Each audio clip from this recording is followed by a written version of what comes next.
নমস্কার বন্ধুরা, আজ নীলষষ্ঠী। আমি এখন যাচ্ছি নীলষষ্ঠী পুজো দিতে। এই যে আমার সবিধান নীলমণি, আর একজনও আছে। এই যে এই দুই সবিধান নীলমণির জন্য আমি এখন নীলের পুজো দিতে যাচ্ছি। এখানে আমার ডালাটা সাজানো হয়ে গেছে।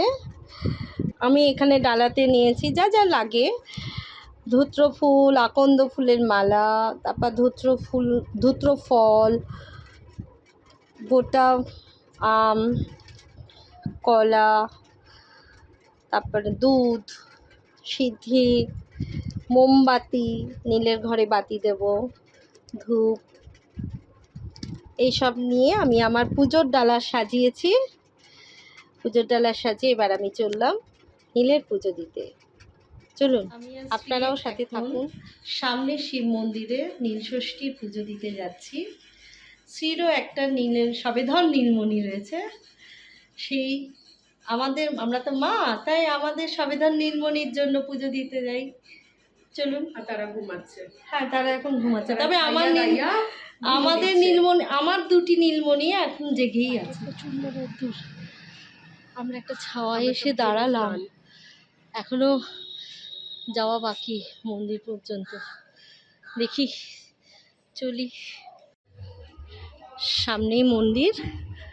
আমরা মন্দিরের কাছে চলে এসেছি। এবার মন্দিরে ঢুকবো।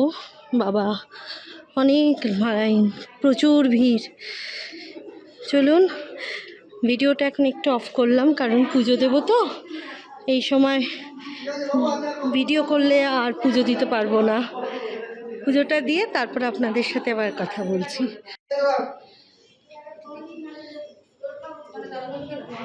অবশেষে আমাদের নীলষষ্ঠীর পুজো দেওয়া সম্পন্ন হলো। এবার আমরা বাড়ি যাই।